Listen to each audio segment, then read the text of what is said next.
On ne peut pas se satisfaire d'actions de communication, on ne peut pas se satisfaire de planter des arbres pour venir compenser des émissions carbone. On ne peut pas se satisfaire de encourager les employés des entreprises à venir à vélo et à côté de ça, envoyer 200 personnes en séminaire à Barcelone en avion.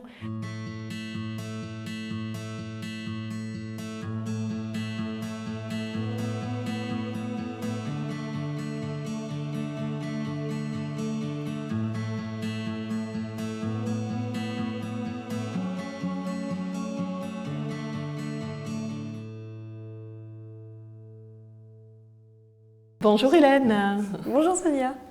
Merci d'être là, d'avoir accepté cette invitation pour cette web-série en tant qu'agitatrice, parce qu'on va voir qu'à travers ta et votre vision du monde avec Arthur Gosset, ce film que vous avez réalisé et qui aujourd'hui fait son chemin à travers les projections, les débats que vous organisez, vous impactez positivement le monde et la planète. C'est gentil. Aussi, pourrais-tu te présenter peut-être dans un premier temps, parce que je crois aussi que tu apparais dans ce documentaire, et nous parler aussi de ce documentaire qui s'appelle Rupture. Ouais, merci Sonia, merci de me donner la parole. En effet, moi je suis une ancienne étudiante d'école de commerce. J'ai eu un diplôme d'école de commerce en 2018 et après ça je suis rentrée dans la grande distribution. Donc j'ai eu un parcours assez tracé, défini, longiligne et en fait en rentrant dans la grande distribution à 22 ans, j'étais cadre, j'avais un très bon salaire, une voiture de fonction, un 13e mois et en fait j'avais l'impression de contribuer à quelque chose de destructeur pour la planète. Et donc ça fait qu'au bout d'1 an et demi, j'ai démissionné de mon boulot. Aujourd'hui, je me considère un peu comme une bifurqueuse, une jeune déserteuse, bifurqueuse. Il y a plein de mots pour décrire ce mouvement-là de jeunes qui décident de mettre l'impact au cœur de leur choix de carrière. Mais voilà, moi, comment ça s'est concrétisé? C'était au moment où j'ai quitté cette entreprise de grande distribution.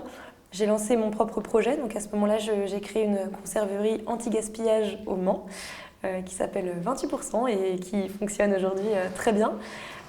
Et en fait, cette bifurcation-là, elle a été suivie par Arthur Gosset, comme tu le mentionnais tout à l'heure dans le documentaire Rupture.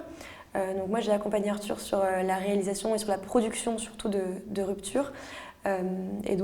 Voilà, Rupture, c'est un documentaire qui retrace les parcours de 6 jeunes diplômés qui décident de faire un peu comme ce que je viens de te décrire, donc bifurquer, changer de cap face à l'urgence écologique et sociale. Donc le film est sorti il y a 1 an. On a fait plus de 200 projections en 1 an, dont plus de la moitié dans les universités et grandes écoles. Aujourd'hui, on a rencontré plus de 25 000 étudiants et étudiantes. Donc, on a pu présenter ce phénomène-là, ce mouvement et avoir aussi un peu de recul sur ce qui se passe dans les écoles et les universités aujourd'hui. Oui, alors justement, tu vas pouvoir nous en parler de ce qui se passe dans les universités. Et c'est vrai que je n'ai pas resitué notre rencontre, mais on s'est rencontrés sur Toulouse lors d'une projection pendant le Festival FRED, Festival international du film d'environnement.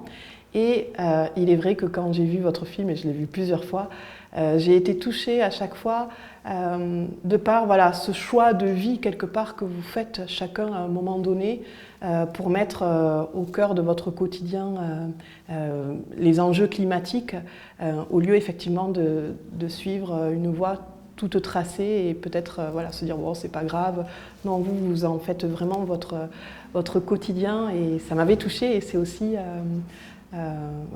pourquoi j'avais envie de vous interviewer.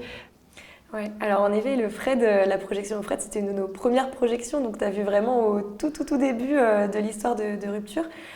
Alors en fait, Arthur, au moment où il a commencé à réfléchir au projet de film, c'était vraiment dans l'objectif d'expliquer à ses parents ce qui se passait dans sa tête à lui, jeune diplômé d'école d'ingénieur, et à certains de ses amis, pour essayer de mieux leur faire comprendre pourquoi est-ce qu'on prend ces décisions-là qui parfois pour nos parents peuvent sembler un peu marginales ou un peu radicales. Et en fait, c'est de dire, on en fait, on n'est pas complètement déboussolé, on n'est pas bizarre, c'est juste un phénomène, c'est une réaction assez même intuitive, assez naturelle face à l'urgence écologique dans laquelle on est, de décider de mettre l'impact au cœur de sa carrière. Et puis finalement, on s'est rendu compte que les répercussions du film, elles ont été assez variées. Il a parlé dans un premier temps principalement aux étudiants et étudiantes qui nous ont beaucoup sollicités au moment de la sortie pour faire des projections dans leurs universités et dans leurs écoles. Et petit à petit, on s'est rendu compte que ça touchait d'autres personnes, notamment des personnes qui étaient en poste depuis plus longtemps et qui commençaient à se questionner sur l'impact aussi de leur carrière. Parfois des personnes qui ont 40, 50, 60 ans. Et ce qui est intéressant aussi, c'est que ça a aussi touché des personnes qui parfois sont retraitées et qui ont eu l'impression de faire des ruptures ou des bifurcations peut-être il y a 30, 40 ans et qui à l'époque se sentaient très seules. Et en fait, je pense que rupture, pour eux, c'est aussi un peu un message d'espoir de se dire à l'époque, on prenait ces décisions-là, on était seuls. Aujourd'hui, il y a des groupes de jeunes qui prennent un peu la relève et forcément, faire en groupe et faire en collectif, c'est toujours plus facile et toujours plus efficace pour agir. Oui, et puis comme tu le dis, voilà, ça touche d'autres générations. Et ce que j'avais pu dire aussi lors de votre projection, c'est que ma génération, on fermait les yeux peut-être sur ce qui se passait autour, où on se disait il faut rester dans cette voie dans laquelle on est, pour certaines croyances.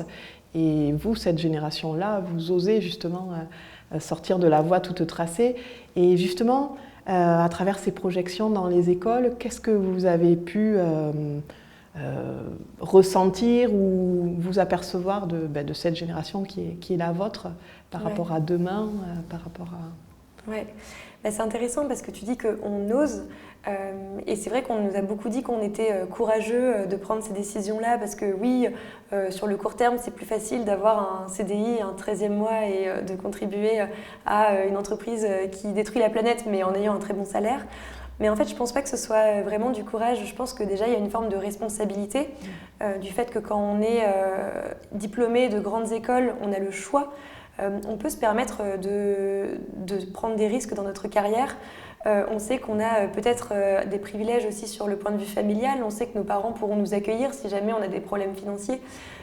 Et en plus de ça, on a la connaissance aussi, parce qu'on a la possibilité de faire des études longues, on a des intervenants très intéressants pendant nos études qui nous sensibilisent aussi à toutes ces questions-là, et ça de plus en plus, donc c'est top. Mais je pense que c'est une vraie responsabilité que les jeunes des grandes écoles s'emparent de ces questions-là, les jeunes qui font des longues études. Et en plus de ça, pour moi, c'est pas vraiment le fait d'oser, parce que quand on parle avec ces étudiants et étudiantes, dont on se rend compte, c'est que en fait, il y a une urgence écologique. On n'a plus le temps, on est obligé d'agir. Et cette urgence-là, elle crée un sentiment... on parle beaucoup d'éco-anxiété dans les médias. Moi, je ne dirais pas qu'il n'y a que de l'anxiété, mais en tout cas, ça crée beaucoup d'émotions, beaucoup de la peur, de la tristesse, et parfois des émotions positives aussi, tu vois, de la motivation, de l'envie, de la détermination, et aussi de la joie. Enfin, ça donne de la joie de s'engager. Mais en fait, toutes ces émotions-là qui découlent directement de l'urgence climatique, on est obligé à un moment donné de les utiliser pour les mettre au profit de la bonne cause, quoi. Oui, de transformer finalement ce qui est en train de jaillir. Et alors justement, ce terme éco-anxiété, je l'ai appris à vos côtés. Est-ce que tu peux m'en dire plus sur ce terme? Parce maintenant on le voit un petit peu plus, on le lit sur des magazines. Qu'est-ce que c'est l'éco-anxiété?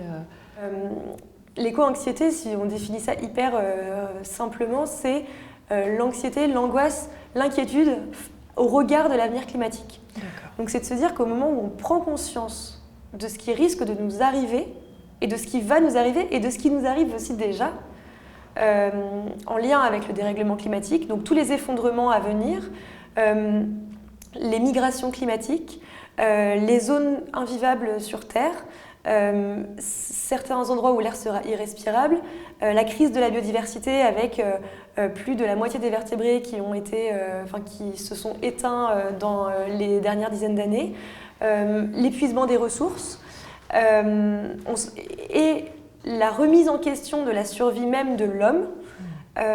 Quand on prend conscience de tout ça, y a une phase un peu d'inquiétude extrêmement puissante. Et en fait, il y a une phase de deuil un peu à faire, de se dire, on vit dans un monde qui n'est pas soutenable. On a dépassé 6 des 9 limites planétaires. Le monde est régi par une économie qui est dévastatrice. Et il faut faire un peu le deuil de ce monde un peu d'avant et de se dire, ok, maintenant qu'on a pris conscience, ne pas rester dans l'immobilisme en se disant, oh là là, mais c'est horrible, on va jamais s'en sortir, l'homme va mourir et on va se retrouver dans des décors post-apocalyptiques dans 10 ans. Non. Pour moi, il y a un vrai enjeu sur le fait de se remotiver, de se dire « Ok, là, on sait que ça ne va plus. On a essayé un modèle de société qui n'est pas viable. Qu'est-ce qu'on peut faire maintenant pour changer ce modèle-là, le rendre plus viable et aussi plus heureux, plus épanoui, essayer de se reconnecter avec certaines choses dont on s'est déconnecté ces dernières dizaines d'années, notamment la nature, le vivant, les autres, soi-même. » Et tu parlais de nature, de se reconnecter à la nature. Justement, quel est ton lien avec la nature, avec le vivant qui nous entoure ? Alors en fait, je trouve que quand on habite en ville, c'est une bonne question parce qu'on est quand même dans des zones hyper bétonisées. Moi, j'essaye au maximum, dès que je peux, d'aller me balader. Tu vois, quand je pars en vacances, on part toujours à vélo. On essaye d'être dans des démarches où en fait, on va découvrir un lieu dans son entièreté. Tu vois, on essaie de se déplacer doucement, se reconnecter avec la notion même de voyage, les rencontres. On dort dans la nature, dans des tentes. Donc pour moi, le voyage, c'est vraiment ma manière à moi de me reconnecter avec la nature parce que le reste du temps, quand on habite en ville, j'ai des plantes chez moi, j'en ai une quarantaine, mais ça suffit pas, tu vois, pour vraiment avoir ce sentiment de connexion-là. Et qu'est-ce que ça apporte de se reconnecter dans ces temps-là à la nature ? Je dirais pour moi, ça me permet de me connecter à des choses un peu plus simples, tu vois, de revenir à la base, de revenir à l'essentiel, de se dire en fait c'est ça qui est beau. Et moi, ça me donne en fait de l'espoir aussi, tu vois, quand je me reconnecte, de me dire, c'est une vision peut-être un peu, pour certaines personnes, qui peut sembler un peu pessimiste. Mais moi, ce que je me dis, c'est que si jamais un jour on va trop loin et on n'arrive pas en fait à créer ce monde d'après, peut-être que l'homme disparaîtra, mais toutes ces belles choses qui nous entourent, elles resteront, tu vois, et elles se régénéreront. Peut-être qu'il y aura des arbres qui pousseront sur des anciens centres commerciaux, par exemple. Mais moi, c'est ce que je me dis, c'est de me dire qu'en fait, la nature, elle est plus forte que tout et qu'elle se régénérera à un moment donné, quoi qu'il arrive, quoi. C'est beau, ça me donne des frissons. Et alors, tu parles justement de ce monde d'après.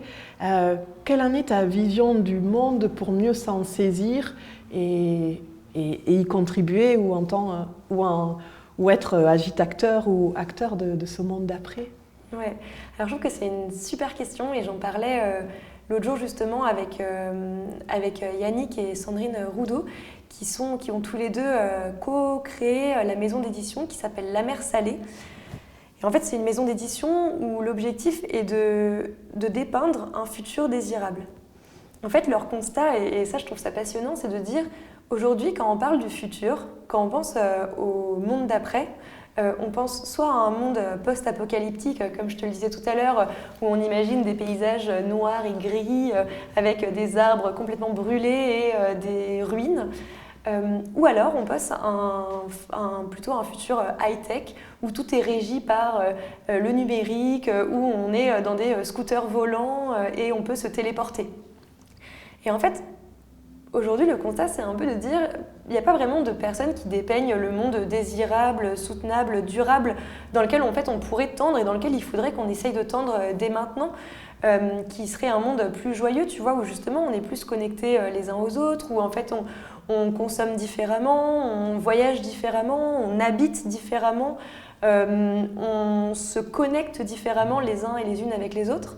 Et je pense qu'il y a un vrai enjeu sur le fait de construire un peu, tu vois, ces histoires, ces nouveaux récits, ces nouveaux projets, de se dire, on peut transformer, par exemple, le mode de voyager. On n'est pas obligé, si demain on ne pourra plus prendre l'avion autant qu'on le prend aujourd'hui, ça ne veut pas dire ne plus voyager, mais ça veut dire voyager différemment. Et il faut aujourd'hui que des personnes soient capables d'ouvrir cette voie-là et de dire regardez le voyage de demain, c'est trop chouette, c'est trop cool. Et en fait, c'est du kiff, quoi. Donc c'est créer des nouveaux récits, c'est à notre portée, c'est possible, et de créer ce monde de demain.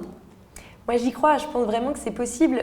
L'enjeu, selon moi, c'est de mettre toutes les générations autour de la table et d'utiliser à la fois les expériences, les connaissances, des anciens, des personnes qui sont peut-être dans les entreprises et peut-être aussi le pouvoir de décision, des personnes qui sont dans les structures importantes, dans les corps étatiques, dans les grandes entreprises, d'utiliser ces leviers-là et aussi d'utiliser la fougue, la motivation, la passion, toutes les émotions de la jeunesse et cette envie de faire bouger les choses. Je pense qu'il y a un vrai enjeu sur le fait de reconnecter les générations entre elles et pour moi c'est ce qui me manque un peu aujourd'hui pour effectuer cette transition-là. Et je la sens ta fougue à travers tes mots. Et je sais pas si tu voulais. Vas-y. Et ce qui est intéressant aussi, c'est de voir que aujourd'hui, ce mouvement-là qui se passe dans les grandes écoles et les universités, ce mouvement d'engagement, il a des répercussions directes sur le monde de l'entreprise, parce qu'aujourd'hui, beaucoup d'entreprises ont du mal à recruter les jeunes. Ils appellent ça une pénurie de talents. Je ne sais pas si on peut dire qu'on est des talents, mais en tout cas une pénurie de jeunes surdiplômés. Les jeunes ne veulent plus aller travailler dans les entreprises qui polluent aujourd'hui, en tout cas beaucoup moins qu'avant. Et en fait, ça fait que cet engagement des jeunes, il a un impact direct, tu vois, sur les entreprises. Et les personnes aujourd'hui qui sont dans les ressources humaines des grosses entreprises, elles doivent s'emparer de ces sujets, elles doivent être à l'écoute de ce phénomène-là, parce que sinon, elles auront des problèmes aussi en interne. Donc, c'est intéressant de voir comment les liens se font un peu naturellement, de manière un peu forcée, mais finalement, c'est pour le mieux, quoi. Et alors, quel serait ce message, justement, que tu passerais auprès des ressources humaines quand tu dis qu'il faudrait que ces entreprises soient à l'écoute? Je pense qu'il y a un vrai enjeu d'humilité des deux côtés. Nous, les jeunes, je pense qu'il faut qu'on soit humble aussi, on ne connaît pas tout, on ne connaît pas tous les fonctionnements des entreprises, les tenants et aboutissants, et il faut qu'on soit aussi peut-être compréhensif vis-à-vis des personnes qui ont contribué à détruire la planète, nos aînés, tu vois, je pense qu'il faut qu'on fasse preuve aussi un peu de compréhension. Peut-être que ces personnes n'avaient pas conscience des enjeux au moment où elles ont pris certaines décisions. Je pense que les entreprises aussi doivent faire preuve d'humilité face aux jeunes et de dire, arrêter l'infantilisation, tu vois. On est dans une société qui infantilise les jeunes. Aujourd'hui, Greta Thunberg, quand elle a commencé à faire ses discours, tout le monde l'a pointé du doigt, ceux qui ne voulaient pas l'écouter, en disant que de toute façon, c'était une jeune et en plus, c'était une fille, alors c'était même pas la peine. Mais tu vois, aujourd'hui, je pense que les entreprises doivent être capables d'écouter cette jeunesse-là qui est surformée, surinformée, qui regarde plein de conférences sur YouTube, qui écoute des podcasts, qui se renseigne, qui s'informe, et que les deux côtés soient capables de s'entendre, de discuter pour aller vers une transition commune, quoi, et avoir des projets communs. Donc se rejoindre, faire preuve d'humilité et puis être peut-être dans une pacification, quelque chose d'apaisé entre les générations aussi. Je dirais une pacification, mais tout en gardant quand même une certaine radicalité chez la jeunesse, tu vois, parce qu'on a vu que le modèle qui régit le monde n'est pas soutenable et on peut très vite, je pense, se laisser un peu bercer par ce modèle-là en se disant bon, on va faire des petites actions et à un moment, il faut accélérer la transition parce qu'on n'a plus le temps. Donc voilà, c'est un peu ce que je trouve intéressant, c'est cette différence de temporalité entre les générations. Ok, et alors justement, radicalisation, du coup, ça passe par quelle action concrète ? En fait, déjà, avant de passer par des actions, pour moi, ça passe par avoir une vision transversale du problème, avoir une vision systémique du problème et comprendre, et ça, les jeunes l'ont compris, tu vois, de dire que on ne peut pas se satisfaire d'actions de communication, on ne peut pas se satisfaire de planter des arbres pour venir compenser des émissions de carbone. On ne peut pas se satisfaire d'encourager les employés des entreprises à venir à vélo et à côté de ça, envoyer 200 personnes en séminaire à Barcelone en avion. Enfin, tu vois, il y a une certaine incohérence parfois de certaines entreprises. Et en fait, c'est avoir cette vision systémique qui est essentielle pour moi pour garder la radicalité dont je parlais tout à l'heure, mais la radicalité qui est saine, quoi. Tu vois, c'est aller à la racine du problème, comprendre le problème, les tenants et aboutissants. Et aujourd'hui, tu vois, quand on demande aux jeunes, pour vous, c'est quoi les actions que les entreprises doivent mener pour prouver la sincérité dans leurs engagements, à 37%, ils te répondent bien choisir ses fournisseurs. Oui. Et seulement moins de 10% te disent bien communiquer dans les médias sur ce qu'ils font. Donc en fait, on se rend compte qu'aujourd'hui, ils cherchent, mais on cherche avoir des entreprises qui soient capables d'avoir cette vision un peu à 360 sur l'impact de leur activité, ce qu'ils font, avec qui ils travaillent, comment ils traitent leurs employés. Et c'est vraiment cette vision à 360 qu'on va essayer de cerner. Oui, donc d'avoir une RSE, une responsabilité sociétale des entreprises, mais beaucoup plus concrète, qu'on puisse mesurer peut-être plus. Oui, qu'on puisse mesurer et qui soit transversale dans tous les départements d'une entreprise. Okay. Ça veut dire que arrêter de mettre au placard les responsables RSE et développement durable en disant bon, vous êtes dans votre bureau, on vous sollicitera en temps venu, mais le business reste tel quel.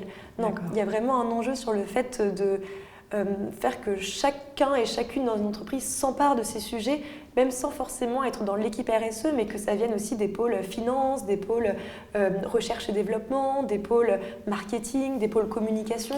Comment est-ce qu'on va mettre autour de la table tous ces pôles-là et au sein de chacun des départements, essayer d'avoir cette vision-là et essayer de quantifier l'impact que les missions de chacun et chacune vont avoir. Donc que chacun s'approprie, s'engage. Et alors justement, dans ce terme d'engagement, quelle action, moi, en tant que citoyenne, je peux entreprendre au quotidien pour impacter positivement le monde et être dans cette même dynamique, cette même fougue? Alors, il y a plein d'actions. À l'échelle individuelle, il y en a plein et j'imagine que les personnes que tu as interviewées t'auront peut-être aussi donné les mêmes idées que moi, mais déjà, il y a un enjeu sur le fait de voyager différemment, prendre moins l'avion, premièrement, faire un bilan carbone. Oui. Sur l'ADEME, on peut le faire? Sur l'ADEME, on peut le faire, ouais. Voilà, juste ça, savoir se questionner, dire « Ah d'accord, moi, personnellement, Hélène Cloître, combien est-ce que j'émets de CO2 par an ?» Et je vais regarder, et une fois que j'aurai fait ce petit bilan-là, je verrai « Ah là là, dis donc, au niveau de la mobilité, ça va pas du tout, ça me prend la moitié de mes émissions. Si je réduis déjà la mobilité, peut-être que derrière, j'aurai un plus gros impact sur moi, mon bilan carbone général. Donc c'est là-dessus qu'il faut que je me concentre. » Okay. Donc il y a la partie mobilité, manger moins de viande, bien évidemment, parce que la viande, surtout la viande de bœuf, c'est ce qui émet énormément à l'échelle individuelle. L'isolation des bâtiments. Oui. Si on est propriétaire, c'est extrêmement important de faire attention à ça. Mais moi, ce que je dirais avant tout, c'est de bien choisir son travail. Parce qu'on peut agir à l'échelle individuelle, mais ça représente que... si on a une consommation parfaite, si on ne prend pas l'avion, si on ne mange pas de viande, et que vraiment on est irréprochable sur le point de vue consommation individuelle, on ne réduit que de 25% son bilan carbone total, y compris avec son travail. Donc c'est vraiment pour moi le travail sur lequel il faut vraiment essayer d'avoir un impact, se poser la question sur, dans mon travail, à quoi je contribue. Parce que si je ne prends pas l'avion, je ne mange pas de viande et je fais une rénovation thermique de mon logement, mais à côté de ça, je travaille à extraire des ressources fossiles dans le sol, est-ce que mon impact il est positif ou pas? Je ne suis pas sûre. Donc je pense que c'est un peu refaire le lien entre ce à quoi je contribue et mon travail. Et tu en es un exemple concret à travers ton expérience où tu es allé voir et expérimenter et rapidement te rendre compte que il y avait une incohérence entre ce que tu portais à l'intérieur et du coup ce que tu alimentais. Alors comment, en tant que citoyenne, je peux m'engager plus durablement? Pour moi, une bonne stratégie pour s'ancrer un peu dans un engagement, c'est de s'entourer des personnes qui souhaitent aussi s'engager comme toi. Je pense que se connecter à un collectif de citoyens et citoyennes qui sont dans une démarche similaire, ça aide à la fois à être bien entouré, à avoir des exemples concrets, pouvoir s'inspirer et en même temps garder cette dynamique-là de motivation parce que l'engagement c'est hyper chouette, c'est hyper joyeux, mais il y a des moments où si on est seul, ça peut être un peu déprimant quand on fait face au constat. Donc rester entouré pour essayer de se souder et rester motivé pour pouvoir continuer à agir. Merci Hélène pour cette interview, pour tous ces trésors et à travers cette énergie aussi que tu nous partages. Merci à toi Sonia pour ce beau projet que tu mènes. Merci.